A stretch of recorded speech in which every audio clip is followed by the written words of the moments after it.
הרעיון, הוא נולד מתוך רקע, מתוך התנסות שהיא התנסות מורחבת מאוד, מורכבת מאוד. הוא בא מהחוויות שצברת והתנסות שעברת.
בבניין הקונסרבטוריון ברעננה מצאנו את ההזדמנות ליצור את הקשר המעניין מאוד והרומנטי מאוד בין עולם המוסיקה לעולם הארכיטקטורה.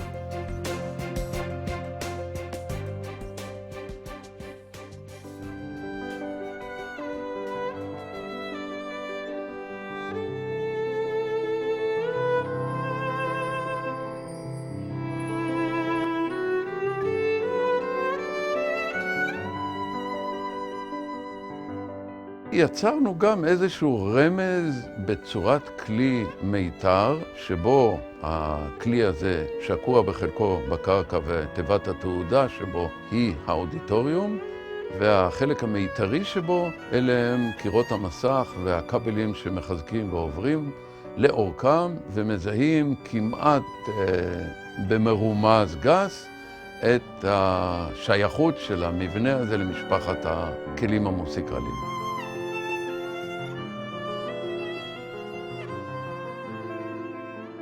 לכל פרויקט טוב יש אמירה, יש משמעות, יש גם פרשנות, אבל יש תמה, יש איזשהו חוט שזור שמוביל את הרעיון בצורה שהיא ניכרת בו וניכרת לאחרים.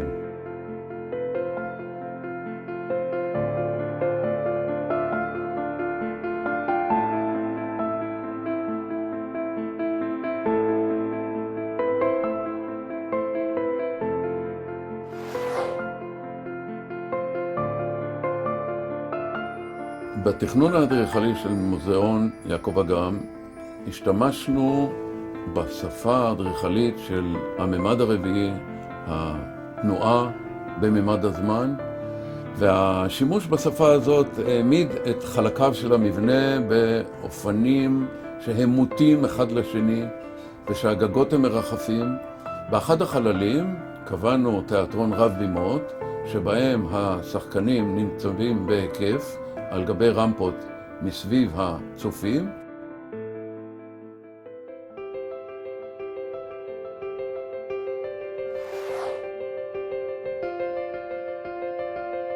הקמפוס כולו תוכנן על ידינו לאורך השנים וממשיך להיות מתוכנן ולהיבנות בקווים האלו של שימוש בקווים חופשיים, מתחות מהמשפחות הקלות והעמידות.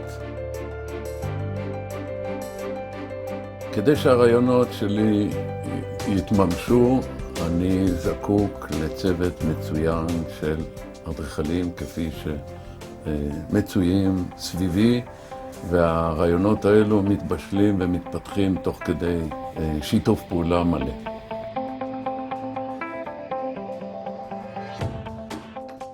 הניסיון הרב שצבר משרדנו בתכנון מבני ציבור מאפשר לנו להתמודד עם פרויקטים שהם רזים בתקציב ובאילוצים נוספים, וגאוותנו המיוחדת היא לקבלת תוצאות לפעמים טובות במיוחד, למרות וברקע נקודות המוצא האלה.